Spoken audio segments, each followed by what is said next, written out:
Assalamualaikum warahmatullahi wabarakatuh. Selamat pagi teman-teman semua. Di kesempatan kali ini kita akan membahas tentang pluralitas masyarakat Indonesia. Baik, sebelum pembahasan dimulai, marilah kita buka kesempatan kali ini dengan bacaan basmalah. Bismillahirrahmanirrahim. Nah, setelah kemarin sebelumnya kita sudah membahas tentang mobilitas sosial, kali ini kita akan membahas tentang pluralitas masyarakat Indonesia.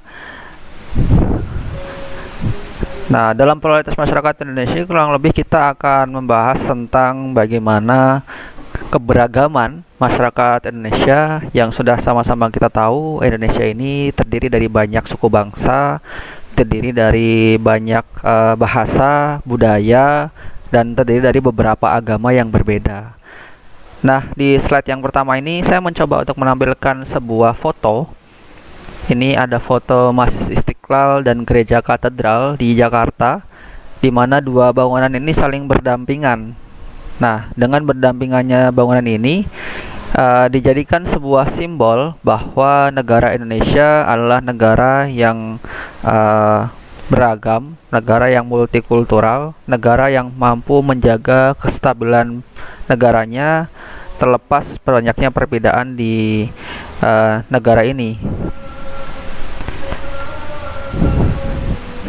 Nah, samping itu memang kemudian kita sebagai masyarakat Indonesia mempunyai sebuah kewajiban sebagai warga negara, bagaimana menjadi warga negara yang mampu menjaga pluralitas di atas semua perbedaan.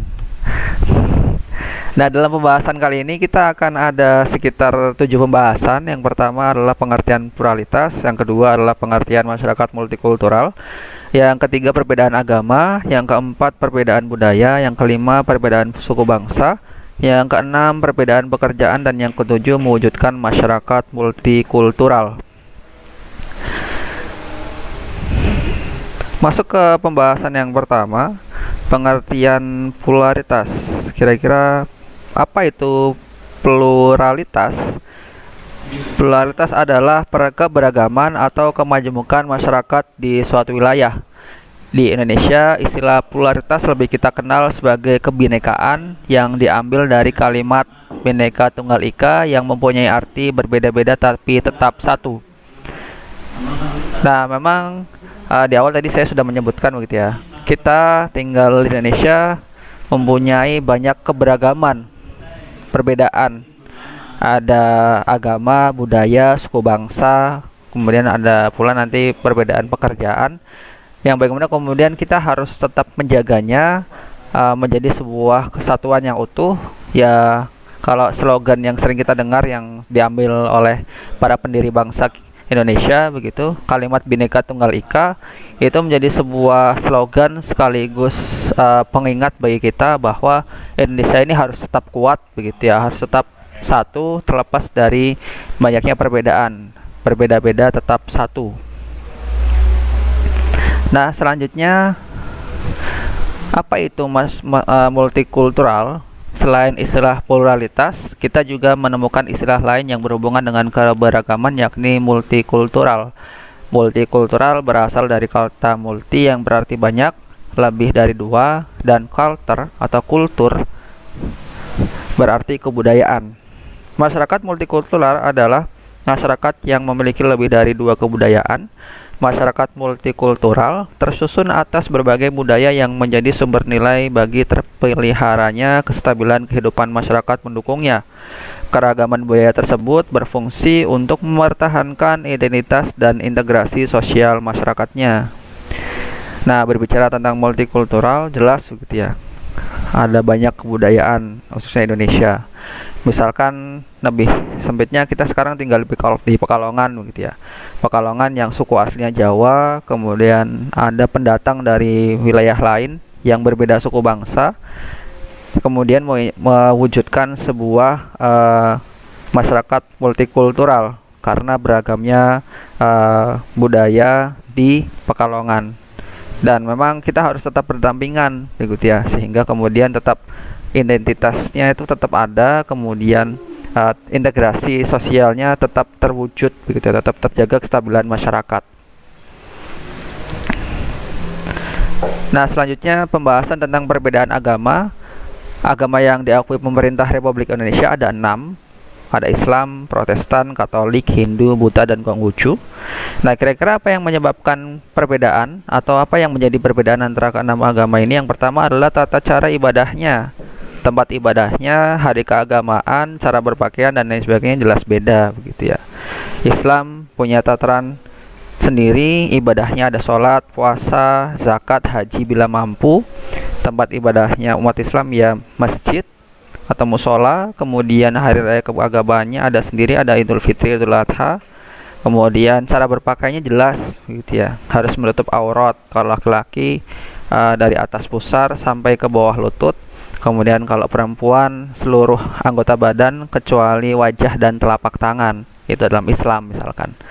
Agama lain seperti apa? Nah, agama lain seperti apa punya ketentuan masing-masing ya. Yang jelas agama lain tetap menjaga nilai-nilai kesopanan begitu. Nah, dalam menyikapi perbedaan agama, kita harus mempunyai sikap saling memahami, saling menghargai, dan toleransi.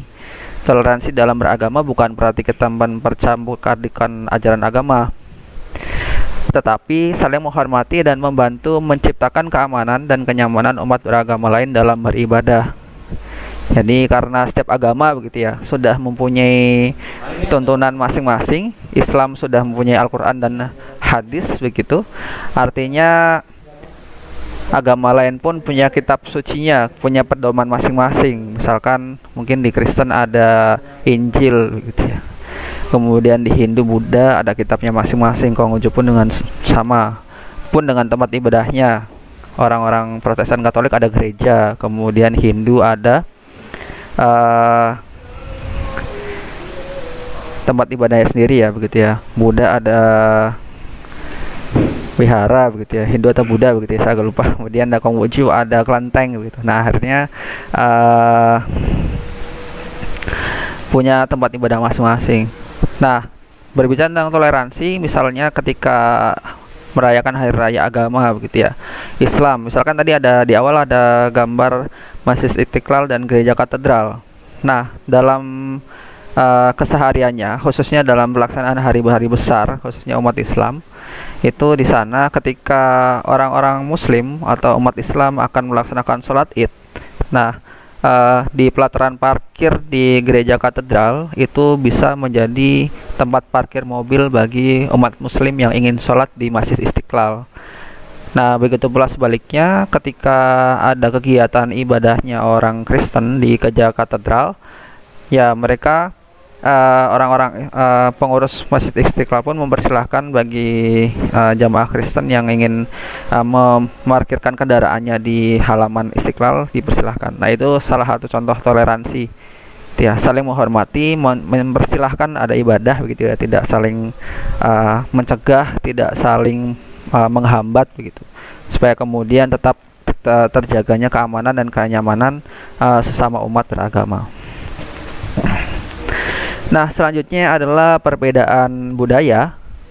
Kata kebudayaan berasal dari bahasa Sanskerta yaitu budaya, yang merupakan bentuk jamak dari budi yang berarti budi atau akal. Kebudayaan dapat diartikan sebagai hal-hal yang bersangkutan dengan budi dan akal.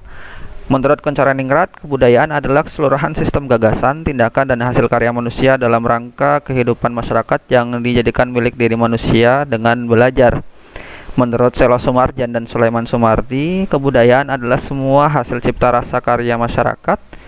Contoh hasil cipta masyarakat adalah filsafat dan ilmu pengetahuan. Kemudian contoh hasil rasa ada agama dan kesenian. Kemudian contoh hasil karya masyarakat adalah teknologi seperti mobil.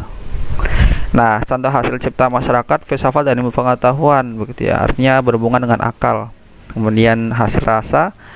Nah, sebagian agama memang merupakan perwujudan dari rasa. Misalkan agama Buddha begitu ya. Itu agama yang mengajarkan sifat-sifat kebaikan. Nah, kalau Islam bukan hasil rasa, tapi memang agama wahyu begitu ya. Agama wahyu yang sudah diturunkan oleh Allah, disampaikan kepada Nabi Muhammad begitu, sampai kemudian Nabi Muhammad menjadi rasul, kemudian menyampaikan kepada umat Islam hingga akhir zaman.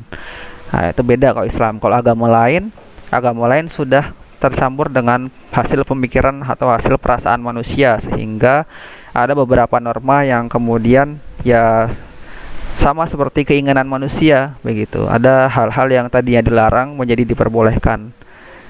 Nah, kalau kesenian, tarian begitu ya, bahasa, budaya, kemudian hasil karya masyarakat dari teknologi seperti mobil, misalkan ada handphone, kemudian ada kendaraan, ada komputer, internet begitu ya. Nah, kemudian wujud kebudayaan ada dua. Yang pertama sifatnya abstrak atau tidak bisa dirasakan oleh panca indera begitu ya, hanya bisa dirasakan dalam pikiran atau dalam hati begitu ya. Contohnya ide, gagasan, nilai, norma, peraturan, dan cita-cita. Ide hanya kita bisa memikirkan, gagasan juga sama, hanya bisa disampaikan begitu ya. Norma, nilai, peraturan begitu ya, kita juga hanya bisa melakukannya, mematuhinya begitu ya, atau ketika ada pelanggaran ada sanksinya begitu. Nah, tidak ada sesuatu yang konkret atau sesuatu yang bisa kita lihat sekaligus kita sentuh, sekaligus kita cium baunya atau kita dengarkan begitu ya. Itu tidak, itu hanya sebuah batasan-batasan atau nilai-nilai yang memang hanya bisa dirasakan oleh pikiran kita atau perasaan kita. Itu abstrak. Kemudian kebudayaan sifatnya konkret, wujudnya berpola dari perbuatan dan aktivitas manusia dalam masyarakat. Kebudayaan ini bisa dirasakan oleh panca indera, misalkan perilaku. Perilaku itu bisa kita rasakan. Tidak hanya perasaan, tidak hanya pikiran, tapi bisa kita dengarkan, bisa kita lihat begitu ya, perilaku masyarakat seperti apa. Begitu pula dengan bahasa, bisa kita dengarkan, bisa kita lihat pelafalannya seperti apa. Dan kemudian materi tadi, kalau tadi ada saya bahas ada teknologi begitu ya. Nah, teknologi itu kan bisa kita rasakan, bisa kita lihat, bisa kita pegang, bisa kita dengarkan begitu ya. Nah, artinya memang materi ini ya, teknologi ini bersifat konkret, bisa kita rasakan melalui panca indera kita semua. Nah, selanjutnya unsur-unsur kebudayaan menurut Clyde Clarkhon ada 7 unsur kebudayaan. Yang pertama peralatan dan perlengkapan hidup manusia, ada pakaian, perumahan, alat-alat rumah tangga, senjata, alat-alat produksi dan transportasi. Yang kedua ada mata pencaharian dan sistem ekonomi, ada pertanian, peternakan, sistem produksi dan distribusi. Yang ketiga sistem kemasyarakatan, sistem kekerabatan, organisasi politik, sistem hukum dan sistem perkawinan. Yang keempat ada bahasa secara lisan maupun tertulis. Kemudian kelima ada kesenian, seni rupa, seni suara, seni gerak. Kemudian ada sistem pengetahuan, kemudian ada sistem kepercayaan atau religi atau agama. Selanjutnya penyebab perbedaan kebudayaan ada 3. Yang pertama kondisi geografis. Indonesia terdiri atas ribuan pulau yang terpisah. Kondisi geografis tersebut mengakibatkan penduduk terisolasi satu dengan yang lainnya. Mereka kemudian mengembangkan pola perilaku, bahasa, dan kebudayaan yang berbeda. Kemudian pengaruh budaya asing. Indonesia terletak pada posisi silang antara 2 samudra dan 2 benua. Kondisi strategis tersebut menjadi daya tarik bagi bangsa asing untuk datang hingga menetap di Indonesia. Ada yang datang untuk berdagang, ada pula datang untuk menyebarkan pengaruh budaya dan agama yang dianutnya. Kemudian keadaan iklim, kondisi iklim yang berbeda antar daerah menimbulkan kondisi alam yang berbeda sehingga membentuk pola perilaku dan sistem kebudayaan yang berbeda. Selanjutnya, perbedaan suku bangsa. Menurut Kuncharoningrat, suku bangsa atau golongan etnik adalah suatu golongan manusia yang terikat oleh kesadaran dan identitas akan kesatuan kebudayaan. Kesadaran dan identitas seringkali dikuatkan oleh kesatuan bahasa. Misalkan ada Jawa, suku Jawa bahasanya Jawa, suku Sunda bahasanya Sunda, dan seterusnya. Kemudian menurut sensus penduduk tahun 2010, Indonesia mempunyai 1128 suku bangsa. Suku Jawa tersebar pada hampir setiap wilayah Indonesia, populasinya sebesar 95,2 juta jiwa atau sekitar 40,2%. Selanjutnya suku Sunda ada sekitar 36,7 juta jiwa, sekitar 15,5%, dan suku Batak sebanyak 8,5 juta jiwa atau sekitar 3,6%. Nah, selanjutnya ada perbedaan pekerjaan, ada pekerja sektor formal, ada pekerja sektor informal. Pada umumnya, pekerja sektor formal membutuhkan tingkat pendidikan yang memadai untuk melakukan pekerjaannya, mencakup tenaga profesional, teknisi dan sejenisnya, tenaga kepemimpinan, tenaga ketatakelaksanaan, tenaga tata usaha dan sejenisnya, tenaga usaha penjualan, dan tenaga usaha jasa. Kemudian pekerja sektor informal atau non-formal, orang yang bekerja di lingkungan usaha tidak resmi atau lapangan pekerjaan yang diciptakan dan diusahakan sendiri oleh pekerja seperti wirausaha.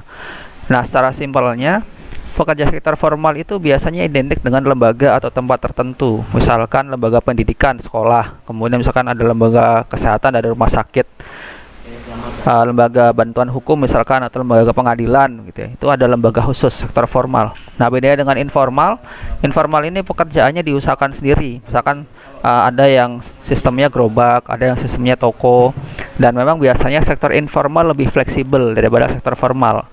Nah, walaupun memang keduanya tetap harus mengikuti peraturan yang ada begitu, sehingga tidak ada saling istilahnya tidak ada saling merugikan satu sama yang lainnya begitu. Selanjutnya, mewujudkan masyarakat multikultural. Yang pertama, pendidikan multikultural. 3 dasar yang dijadikan acuan untuk pendidikan multikultural. Yang pertama, pengakuan terhadap budaya lain. Misalkan tadi ada suku bangsa Jawa dan Sunda gitu ya. Perbedaan budaya itu harus saling mengakui perbedaannya. Kemudian ada kebiasaan dan tradisi yang hidup dalam suatu masyarakat, merupakan tali pengikat suatuan perilaku dalam masyarakat. Jadi adat kebiasaan tradisi di suatu masyarakat yang mayoritas misalkan Jawa punya tata krama begitu ya, punya unggah-ungguh bahasa sendiri. Nah, ketika ada orang pendatang misalkan dari Batak begitu ya, ada misalkan dari Makassar, dari Bugis misalkan, atau dari wilayah luar Jawa yang ingin menetap di Jawa, ya mau nggak mau harus mengikuti budaya setempat, sehingga budaya setempat itu budaya aslinya itu menjadi tali pengikat kesatuan perilaku dalam masyarakat begitu ya, tidak ada saling merugikan. Kemudian kemajuan yang diperoleh kelompok-kelompok tertentu di dalam masyarakat dilihat juga sebagai sumbangan yang besar bagi kelompok yang lebih luas seperti negara. Nah, misalkan karena suku bangsa sebagai masyarakat mayoritas, sebagai bangsa yang mempunyai banyak suku bangsanya, ya harus menjadi sebuah contoh, sebuah teladan bagi sebuah bangsa yang lainnya. Jadi sehingga bisa memberikan sumbangan besar bagi negara. Jadi mewujudkan negara yang kondusif, yang aman secara politik, secara kondisi sosial begitu ya. Ya, suku bangsa Jawa ini dicontoh bagi suku bangsa lainnya supaya kemudian masyarakat tetap utuh, tetap terjaga kesatuannya begitu. Kesatuan dan persatuannya begitu. Nah, selanjutnya adalah tahap-tahap pemecahan masalah akibat perbedaan budaya. Nah, ketika ada perbedaan budaya, ada permasalahan, ada pertentangan, ada konflik, berikut ini adalah beberapa saran yang bisa dilakukan untuk memecahkan sebuah permasalahan. Yang pertama, tahap orientasi. Anggota kelompok saling bertanya dan saling memberi informasi. Kira-kira ada kegiatan apa, misalkan ada perbedaan apa, misalkan perbedaan bahasa. Ada satu kata yang dalam suku Jawa maupun suku Sunda itu berbeda artinya gitu ya. Misalkan kalau di bahasa Sunda gitu ya, amis itu manis begitu ya. Kalau di amis di Jawa kan amis ya, bau anyir gitu, misalkan kayak gitu. Itu beda gitu. Nah, misalkan contohnya seperti itu. Jadi harus ada saling bertanya atau saling memberi informasi. Nah, kemudian tahap evaluasi, anggota kelompok membahas informasi dan saling bertukar pendapat. Jadi membahas informasi, ketika sudah diberikan informasinya, kemudian dibahas informasinya. Kira-kira misalkan ada konflik sengketa misalkan, atau ada permasalahan ekonomi, permasalahan hukum misalkan, harus ditukar pendapat supaya ada titik temu. Dalam tahap kontrol, kemudian anggota kelompok menyarankan untuk mencari jalan keluar dalam pencapaian suatu kesimpulan akhir. Nah, artinya kemudian setelah ada orientasi, evaluasi, ada tahap kontrol, bagaimana kemudian kelompok-kelompok yang mempunyai perbedaan budaya bisa disatukan, bisa saling memberikan saran sehingga terwujudnya satu jalan keluar, menjadi sebuah kesimpulan akhir, menjadi sebuah kesepakatan bersama supaya kemudian ke depan lebih baik lagi hubungan antar suku bangsa yang berbeda atau antar kebudayaan yang berbeda. Baik, itu insyaallah sekian dari saya, kurang lebihnya mohon maaf. Setelah ini silakan bisa dilihat di grup WA masing-masing atau di Google Classroom masing-masing. Ketika ada penugasan bisa dibaca dan kemudian dikerjakan sehingga pembelajaran masih bisa berjalan dengan baik. Cukup sekian dari saya, kurang lebihnya mohon maaf. Mohon like dan subscribe untuk channel kami supaya lebih baik lagi ke depannya. Terima kasih. Assalamualaikum warahmatullahi wabarakatuh.